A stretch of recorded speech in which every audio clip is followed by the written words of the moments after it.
Bonsoir à vous tous et bienvenue à notre étude biblique du mercredi soir.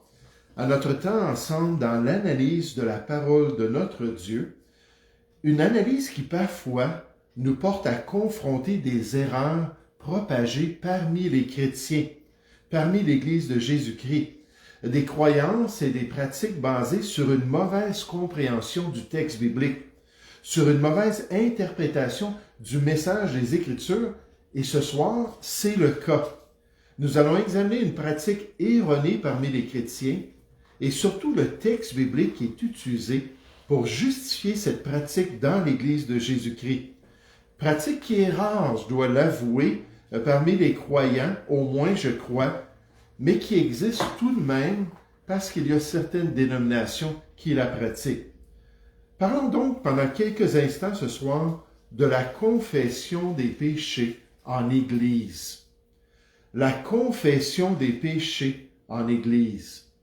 Cette idée que les réunions d'Église devraient débuter par un temps de confession publique des croyants, les uns devant les autres, avant de continuer le culte régulier de l'Assemblée.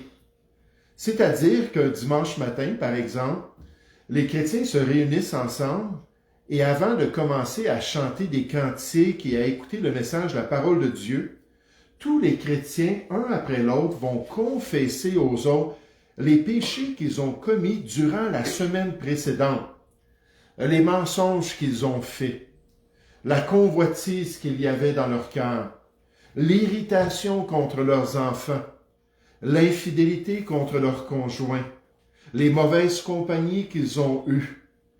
Ils partagent publiquement tous les péchés et les injustices qu'ils ont commis durant cette semaine. Et alors, et seulement alors, peuvent-ils débuter leur culte régulier en Église et pas avant.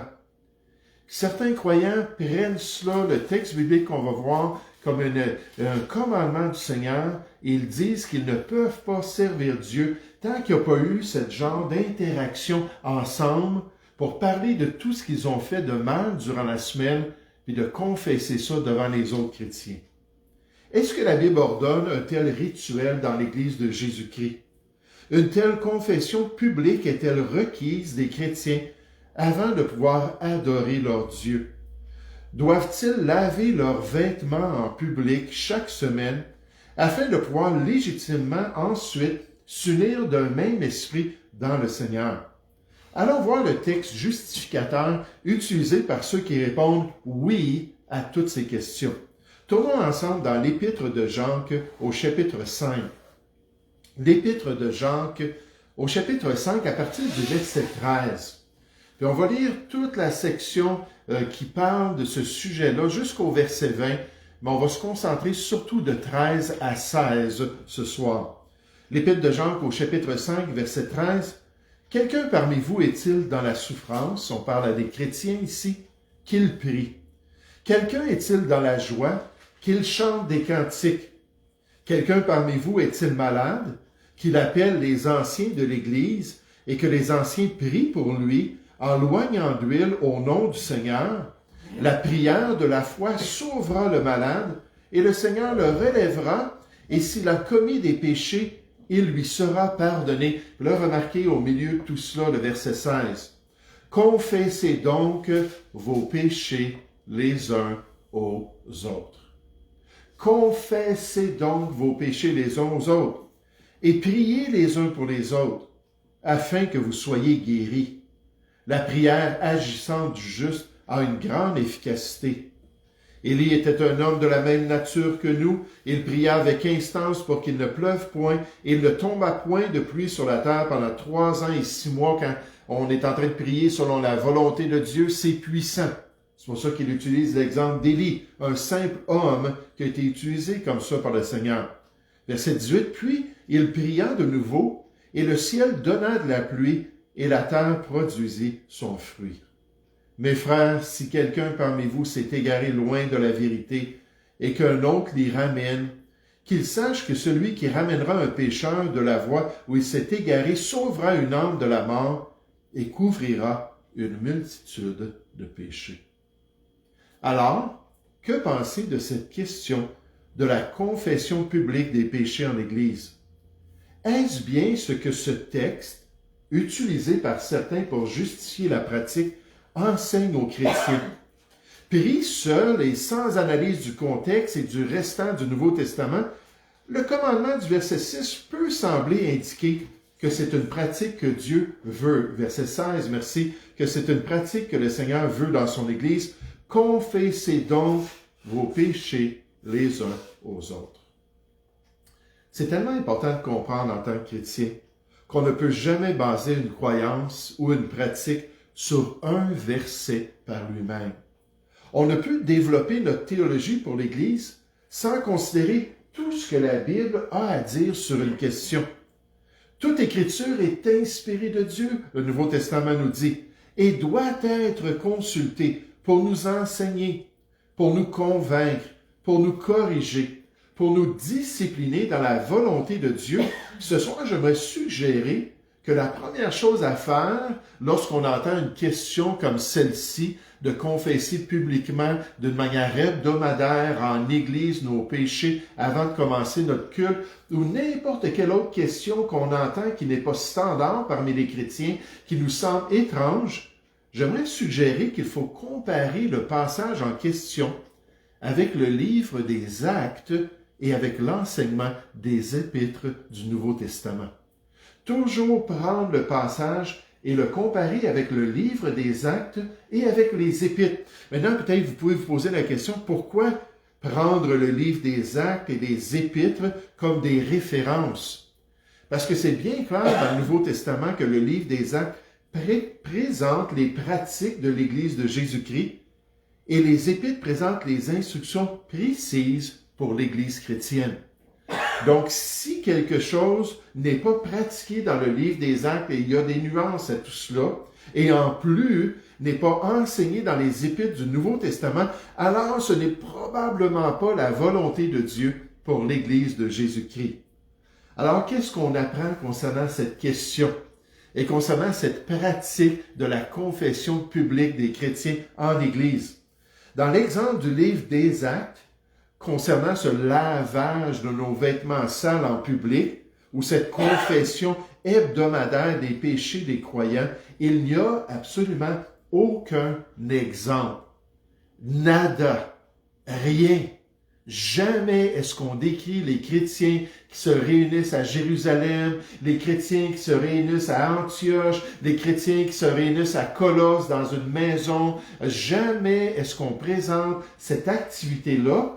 Et pourtant, il y a des textes qui nous présentent ce qui se passait dans les églises. Par exemple, dans Actes, au chapitre 2, au verset 42, on nous dit « Ils, les chrétiens, persévéraient dans l'enseignement des apôtres. » Donc, dans la prédication de la parole de Dieu pendant leur réunion. Ils persévéraient dans la communion fraternelle, dans l'exhortation mutuelle des frères et sœurs dans le Seigneur. Ils persévéraient dans la fraction du pain ou dans la pratique de l'ordonnance de Dieu pour l'Église, le repas du Seigneur. Et ils persévéraient dans les prières.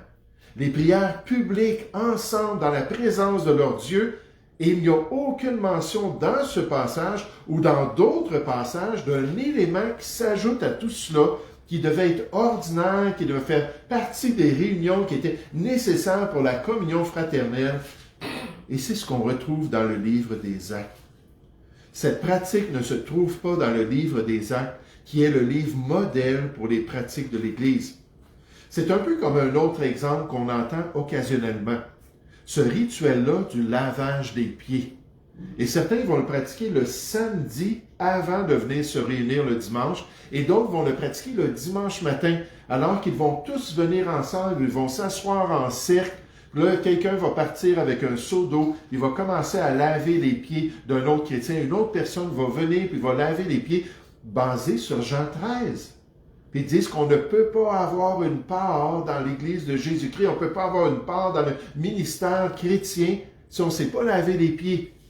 Là, on se tourne dans le livre des Actes, puis on regarde si quelque part dans les réunions d'Église, il y a ce lavage des pieds.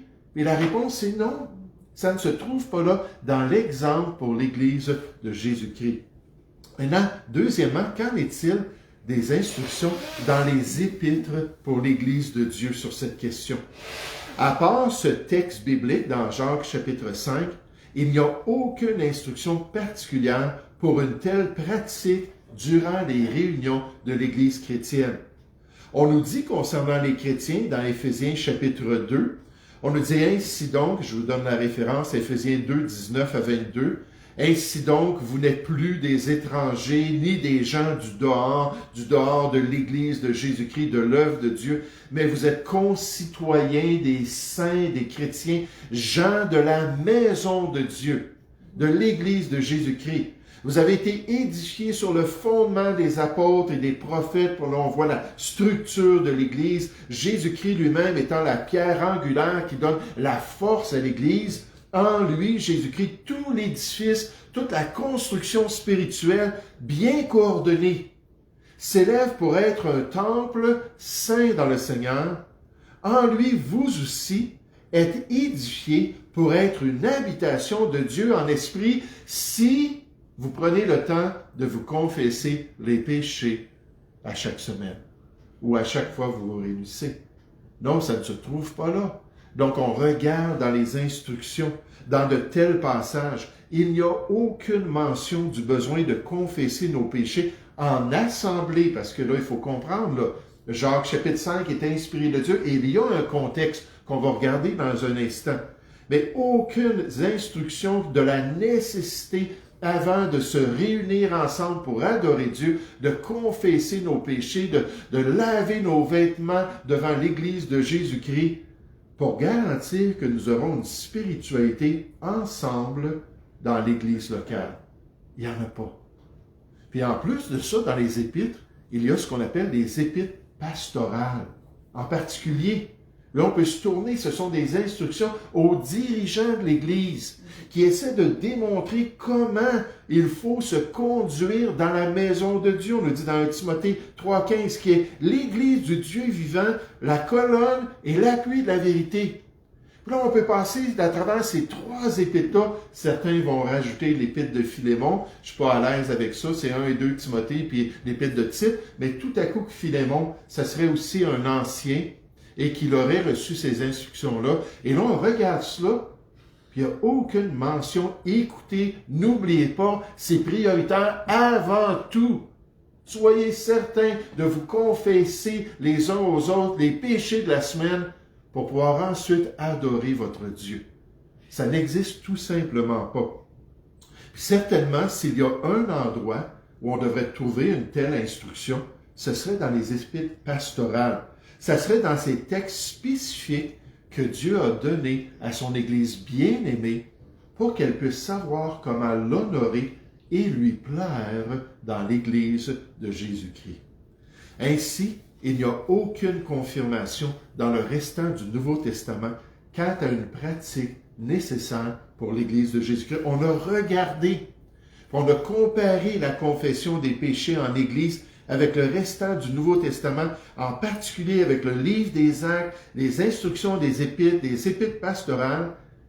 Puis la conclusion, c'est qu'il n'y a aucune justification pour inclure cette confession dans le culte chrétien. Maintenant, qu'est-ce qu'on peut faire de plus à la lumière de ces instructions?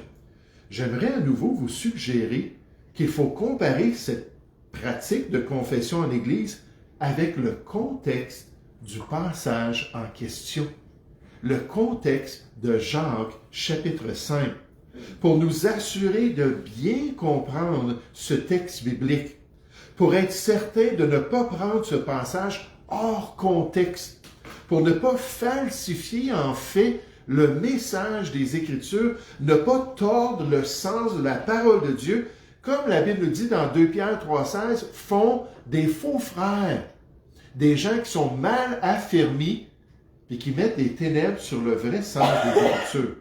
En prenant un passage qui est ambigu, un passage qui est particulier, un passage qu'on va regarder un peu plus dans son entièreté avec toute l'épître de Jean, puis là, d'imposer à l'Église de Jésus-Christ une pratique que des gens voient comme étant nécessaire, comme le lavage des pieds, et qu'on ne peut pas vraiment plaire à Dieu sans avoir fait cette cérémonie-là, ce rituel-là dans l'Église de Jésus-Christ. Maintenant, ce que j'aimerais qu'on puisse faire, c'est regarder l'Épître de Jean, puis essayer de comprendre dans le chapitre 5, qu'est-ce qui se produit avec ces chrétiens. Puis quand on fait cela, puis on analyse non seulement le chapitre, mais tout le livre en entier, on s'aperçoit que ces chrétiens juifs avaient des gros problèmes. Ils avaient des gros problèmes avec leur vieille nature. Ils n'étaient pas des chrétiens matures comme les Corinthiens. Puis à cause de ça, il y avait des circonstances qui sont décrites. Et Jacques est direct. Vous savez comment j'aime l'Épître de Jean quand j'ai prêché à travers, j'ai dit, c'est tellement les proverbes dans le Nouveau Testament. Il y va directement, mon fils Christian, qui est un gars catégorique, il dit, hey, j'aime l'Épître de Jean, comme j'aime les proverbes. Parce que ça nous révèle ces choses-là. C'est vraiment révélateur. Premièrement, on s'aperçoit dans Jacques chapitre 2 qu'il y avait du favoritisme et qu'il y avait un manque d'amour fraternel sincère. Ça allait pas bien entre les chrétiens. On s'aperçoit qu'il y avait de l'immaturité et un manque de sagesse qui venait d'en haut dans les relations entre chrétiens et ça faisait beaucoup de commérage. Jacques chapitre 3 nous parle de la langue et du feu qui brûlait dans ces relations. Il y avait de la jalousie et des luttes constantes qui produisaient de grandes tensions entre croyants. Jacques chapitre 4. Donc, déjà là, 3 indications d'un malaise spirituel profond. Puis en gros, on apprend dans cette épître-là que la communion entre ces chrétiens dans l'Église était à son plus bas niveau. Et Dieu avait demandé à ces chrétiens-là de se repentir, de revenir à lui et de s'humilier devant sa personne pour qu'il puisse bénir son Église. Regardez rapidement dans Jacques chapitre 4. Après avoir parlé de ces chrétiens-là, de leur immaturité, des combats de leur chair qu'ils n'avaient pas appris à crucifier et ils n'avaient pas renoncé au vieil homme, puis après avoir parlé qu'ils étaient même adultères spirituellement en tant que chrétiens, au point que Dieu ne répondait pas à leurs prières, parce que lorsqu'ils demandaient, ils demandaient mal pour satisfaire leur passion et leur convoitise. Puis là, il leur dit, adultères que vous êtes. Puis là, au verset 7, il dit, voici le remède pour les chrétiens. Il dit, soumettez-vous donc à Dieu. Résistez au diable, le grand semeur de troubles dans votre Église. Et il fuira loin de vous. Vous avez la victoire en Jésus-Christ. Vous pouvez rétablir les choses. Verset 8. Approchez-vous de Dieu parce que vous êtes tellement loin de ses voies. Il s'approchera de vous. Nettoyez vos mains, pécheurs. Purifiez vos cœurs, hommes irrésolus, inconstants, qui ne marchez pas selon Dieu et selon sa parole. Dans Jacques 1, versets 7 et 8, Dieu avait spécifié que si des croyants irrésolus, puis des hommes de Dieu irrésolus, ne mettaient pas leur vie en règle, qu'ils ne s'attendent pas à recevoir quoi que ce soit du Seigneur. Donc, il dit, là, vous avez un gros problème, vous n'êtes pas résolus dans les voies de Dieu. Il dit, sentez votre misère, verset 9. Soyez dans le deuil et dans les larmes. Que votre rire se change en deuil et que votre joie en tristesse. Humiliez-vous devant le Seigneur et il vous élèvera. Et évidemment, pour les aider dans ce processus de repentance et de réconciliation, comme Dieu l'avait fait avec les Corinthiens, d'après 1 Corinthiens chapitre 11, les problèmes lors de leur repas d'amour, les agapés, puis le fait qu'ils méprisaient les chrétiens pendant ce temps-là, avant de s'en aller dans le repas du Seigneur. Mais Dieu avait frappé aussi ces gens-là qui sont décrits dans Jean de diverses maladies. Il les avait frappés, puis là on le sait, Job, il avait une maladie, mais c'était pas à cause de son injustice. Il faut pas tomber dans ce piège-là. Mais des fois, une des causes pour lesquelles il y a beaucoup de malades et d'infirmes et qu'un grand nombre sont morts, 1 Corinthiens 11, verset 30, c'est parce qu'on vit dans le péché et qu'on ne s'est pas repenti. Puis le Seigneur avait agi. Puis ensuite, il les exhortait à revenir à lui et à faire ce qui était bien envers les autres chrétiens. Et c'est là qu'il leur donne ces instructions de notre passage spécifique. avec un processus exceptionnel de réconciliation entre chrétiens, des mesures exceptionnelles pour des contextes exceptionnels qu'ils vivaient dans leur communion spirituelle. Regardez dans Jean chapitre 5 au verset 13. On continue avec toute cette description-là de cette réalité spirituelle. Quelqu'un parmi vous est-il dans la souffrance? Il y avait différentes raisons, mais c'est possible à cause du jugement de Dieu. Qu'il prie, qu'il s'approche de Dieu, qu'il se tourne vers le Seigneur, qu'il se réconcilie. Quelqu'un est-il dans la joie, qu'il chante des cantiques et adore son Dieu? Quelqu'un parmi vous est-il malade? Qu'il appelle les anciens de l'Église, qu'il ait de l'aide, qu'il s'approche ensemble de Dieu, que les anciens prient pour lui, en loignant d'huile au nom du Seigneur. La prière de la foi sauvera le malade dans ce contexte particulier et le Seigneur le relèvera et s'il a commis des péchés qui sont liés à sa condition, il lui sera pardonné. Et là, c'est là qu'on arrive à notre verset. Confessez donc vos péchés les uns aux autres. Jacques arrive à la fin de son exposé. Il arrive à la fin de ses remontrances. Il arrive à la fin des problèmes entre chrétiens. Puis il dit, dans ce contexte-là, allez voir les chrétiens que vous avez offensés. Allez régler les chicanes que vous avez débutées. Confessez donc vos péchés les uns les autres. Et priez les uns pour les autres. Revenez dans une fraternité. Rétablissez cette relation-là entre chrétiens afin que vous soyez guéris. Là, on ne nous parle pas d'adorer Dieu, on ne nous parle pas du culte, on ne nous parle pas de débuter une réunion, on nous parle de ce contexte particulier de jugement de Dieu, de chrétiens charnels, pour nous dire la prière agissante du juste a une grande efficacité lorsqu'on fait le tout pour régler la situation.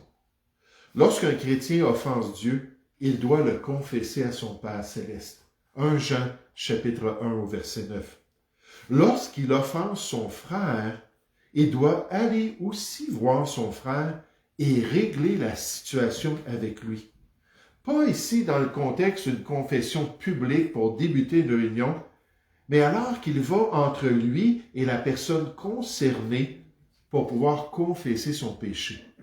À moins que le péché s'est produit publiquement dans l'assemblée. Et alors peut-être qu'il a besoin d'aller voir le chrétien devant les autres. Ça pourrait arriver.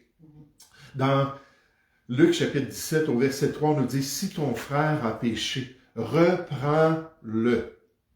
Et s'il se repent, pardonne-lui. » Ça devrait se faire entre frères et en privé. Dans Matthieu 18, 15, on nous dit « Entre toi et lui seul. » À moins que les choses dégénèrent, puis ça affecte l'Assemblée, là, on aura peut-être besoin de régler ça avec l'Assemblée. Sinon, là, c'est une question de se confesser les péchés les uns aux autres dans cette relation individuelle et personnelle et privée entre chrétiens. Verset 4, dans Luc 17, ça dit « Et s'il a péché contre toi 7 fois dans un jour, et que 7 fois il revienne à toi en disant « Je me repens », tu lui pardonneras. » Et c'est dans ce sens exact que Jacques donne ses instructions à une Église meurtrie par les conflits et par les œuvres de la chair, afin que les chrétiens se confessent mutuellement leurs péchés d'après les offenses particulières des croyants les uns envers les autres. Et je pense que c'est dans Matthieu 5 au verset 24 que ça nous dit lorsqu'on vient pour adorer Dieu, Jésus a dit si tu te souviens que tu as quelque chose contre ton frère, laisse là ton offrande devant Dieu, puis va te réconcilier avec ton frère. C'est ça que Jacques est en train de dire ici. Le pasteur Wiersbe l'explique ainsi. Il dit, la confession dont parle Jacques se fait parmi les croyants. Il ne suggère pas de confesser nos péchés au prédicateur, gloire à Dieu, ou à un prêtre. Nous confessons d'abord nos péchés au Seigneur, 1 Jean 9. Mais nous devons aussi les confesser à ceux qui ont été affectés. Et remarquez, il dit, nous ne devons jamais confesser un péché au-delà du cercle d'influence de ce péché. Qui a été offensé? Qui a été affecté par ce péché? Le péché privé exige une confession privée. Le péché public exige une confession publique. Il n'est pas bon pour les chrétiens de suspendre le linge sale en public, car une telle confession pourrait faire plus de mal que le péché original. Donc, il est en train de dire de ne pas amener ça devant tout le monde et partager ça. Ça me faisait penser à un chrétien avant qu'on soit ici dans le ministère au Bon Berger. Ce chrétien-là en parlait lorsqu'on était en groupe, lorsqu'on discutait de différentes choses. Puis il disait que lorsqu'il regardait une femme, puis qu'il la convoitait dans son cœur, qu'il appelait tout de suite son épouse pour lui demander pardon. Puis là, il était là, puis il nous racontait ça, puis son épouse était là. Puis il dit, il faut absolument là, tout de suite que je l'appelle pour lui demander pardon. Là, j'ai dit, frère, j'ai dit, c'est mal. C'est mal de convoiter une femme ou convoiter quelque chose qui n'est pas le nom. La Bible, Jésus le dit dans Matthieu chapitre 5, verset 48, je crois, c'est clair.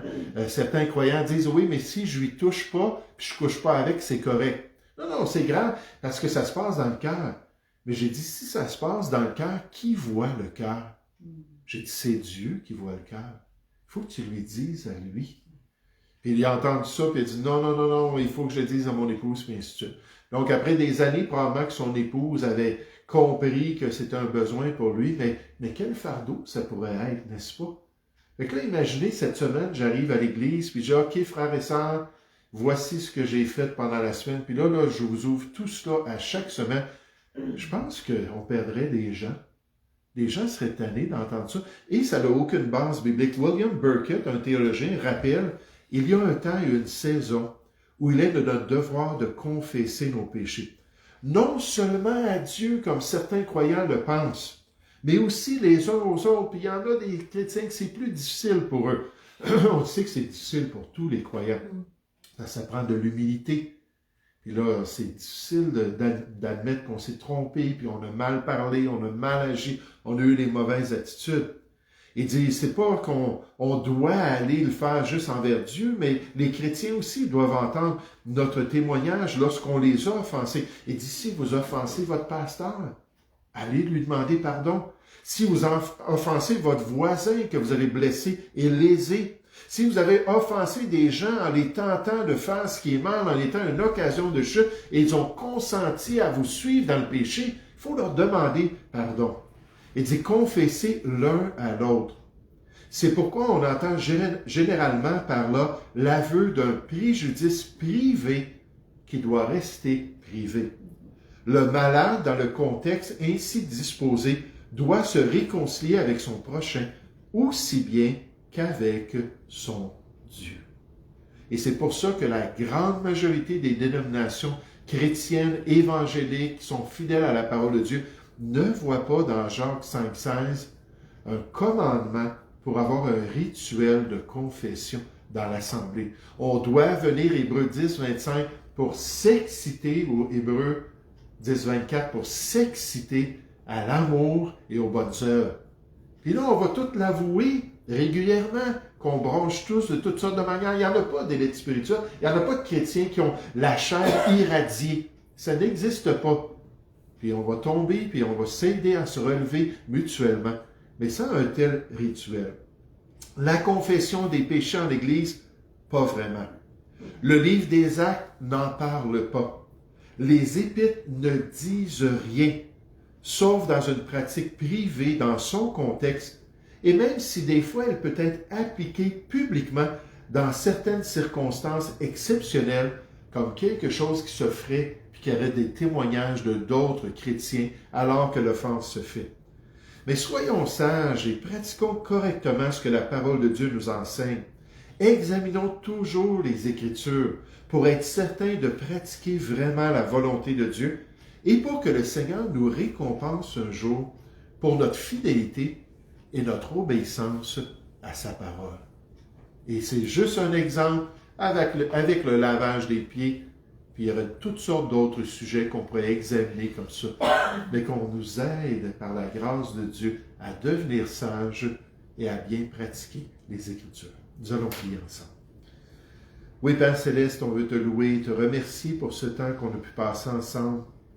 Père, on veut te remercier pour ces défis lorsqu'on entend des pratiques différentes, des fois des sujets un peu étranges.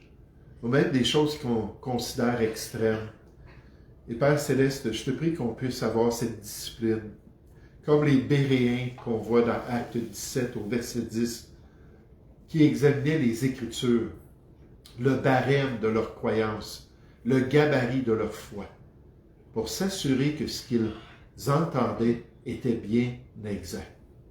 Et sur cette question de rituel de confession, Seigneur, ce n'est pas dans le Nouveau Testament, alors ça ne sera pas dans l'Église de Jésus-Christ.